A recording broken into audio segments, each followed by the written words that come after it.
I never realized like how much I actually love the morning times. I've never really been a morning person, and I'm still not really a morning person, but morning times are like the best time to like spend with God for me.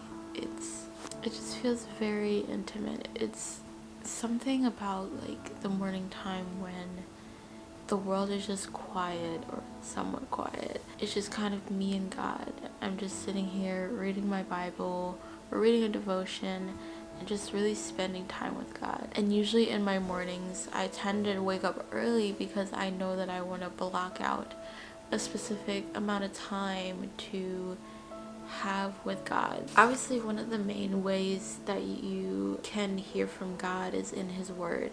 And I tried to get into the Word as much as possible. There were times where I didn't even read the Bible like every single day, and by every single day I'd probably like miss 2 days of the week.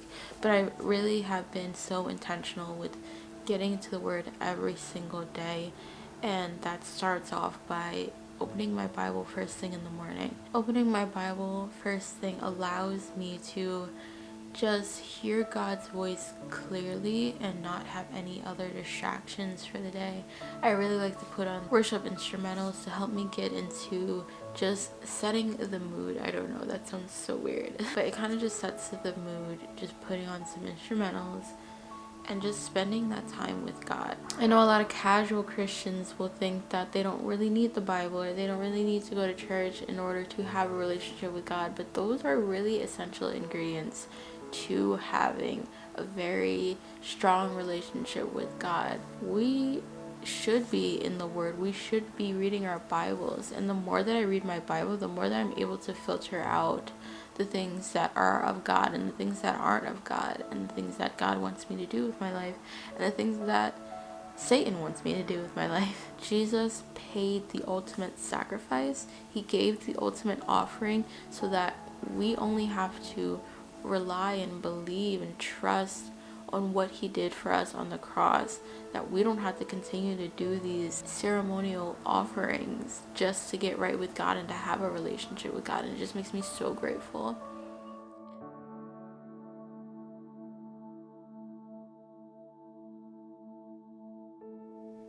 Also, a weird thing about having conversations with God that not a lot of people realize is that you can have a two-way conversation with God. It's not always just you talking to God or like reading the Bible and that's how God speaks to you. It's, for me, I literally have conversations with God throughout the day. Again, God's voice is usually quiet unless it's really something that He's really pushing you towards. Most of the time His voice is going to be very quiet, or it's going to be like a small idea that just kind of pops into your mind and you're just like, oh, okay.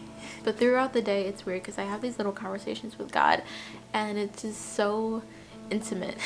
Sometimes I even block out just quiet times where I'm just literally just sitting here and doing nothing and just kind of listening and just kind of seeing what comes to mind. And you do want to be careful though, because if you are an overthinker like I am, you can easily think that this is God when really sometimes it could be yourself. So really you kind of just have to discern or like go to someone that you trust and see if those thoughts do align with something God would place on your heart. Another thing that I'm learning is that prayer tends to be a little bit overcomplicated. I think sometimes we tend to overcomplicate prayer and think that it has to be this whole fancy schmancy word by word using big words that you probably would not even use in a normal conversation, whereas prayer can just literally be like one sentences, two sentences, quick little thing throughout the day.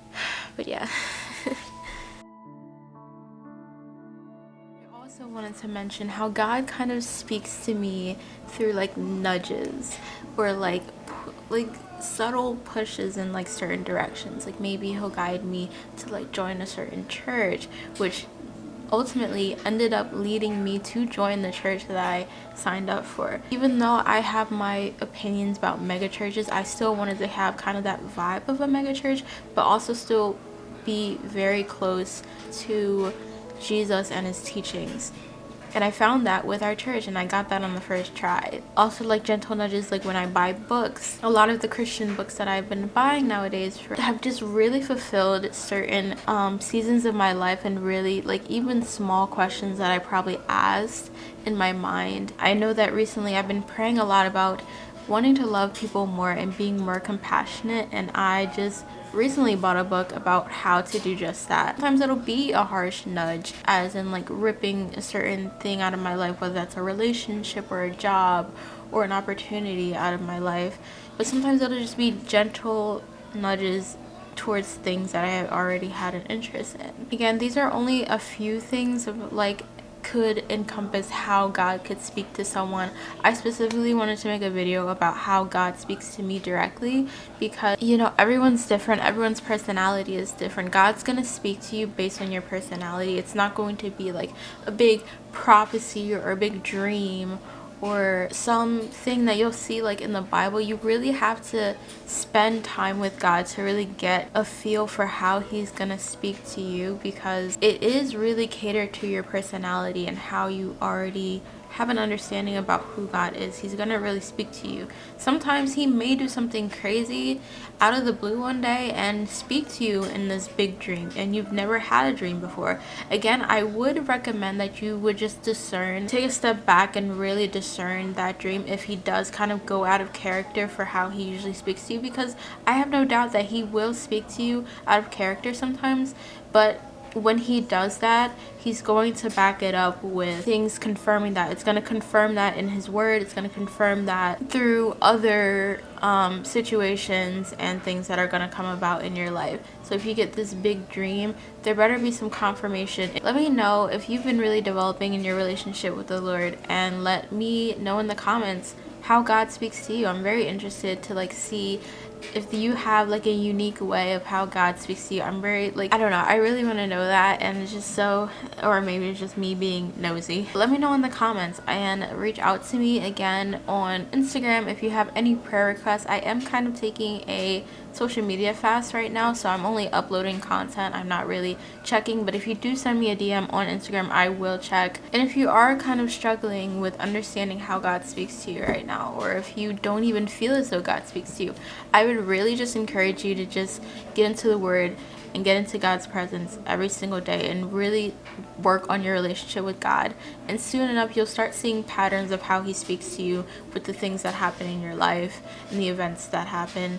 You'll really start seeing patterns, and then you'll start to understand your own way of how God speaks to you.